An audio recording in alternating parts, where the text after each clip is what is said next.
Aujourd'hui, on va parler d'une énergie subtile mais très puissante. Une énergie qui peut protéger ou dominer.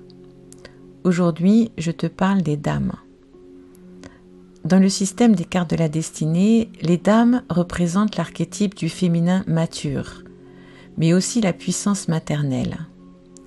Et c'est une carte très forte. Même si elle peut sembler douce ou discrète en surface, elle a un impact immense. À l'état d'équilibre, la dame est au service. C'est une personne qui voit ce que les autres ont besoin avant même qu'ils le demandent. Elle a ce don d'observer, d'écouter, de ressentir, et elle agit pour le bien commun. Elle peut devenir thérapeute, enseignante, soignante, accompagnante. Elle nourrit les autres. Pas forcément avec de la nourriture, mais avec son attention, sa présence, sa compréhension.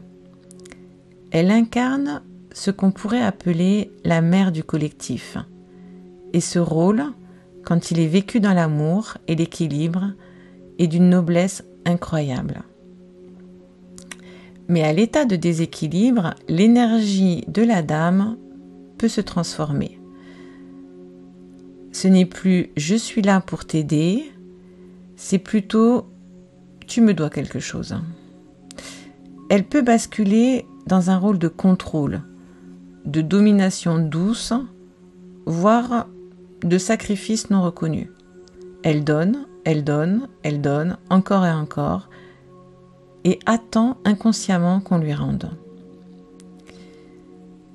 Et si ce n'est pas le cas, elle peut développer du ressentiment, de l'amertume, de la fatigue chronique ou un sentiment profond d'injustice. Ce qui est fondamental, c'est de reconnaître quand cette dame donne depuis un élan du cœur et quand elle donne pour se sentir utile ou indispensable. La frontière est parfois très subtile, mais elle change tout.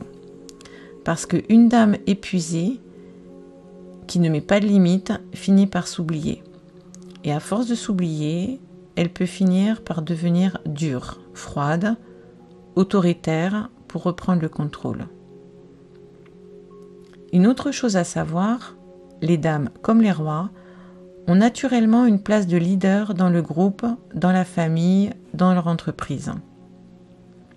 Et si cet archétype est chez un enfant, attention, un enfant dame peut prendre le pouvoir naturellement, pas par malveillance, mais parce qu'il sent cette puissance intérieure. Alors, c'est aux parents de poser un cadre sain, ferme et bienveillant.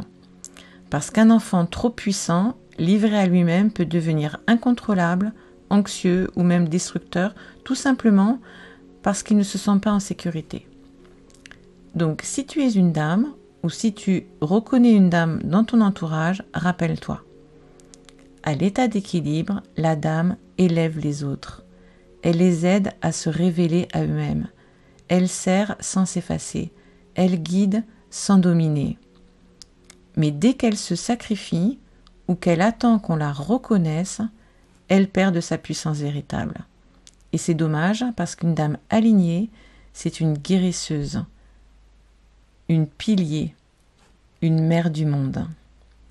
Voilà, c'est fini pour les dames. Dans la prochaine capsule, je te parlerai des rois, un autre archétype très puissant, mais cette fois au service de la direction, de la décision et du leadership conscient.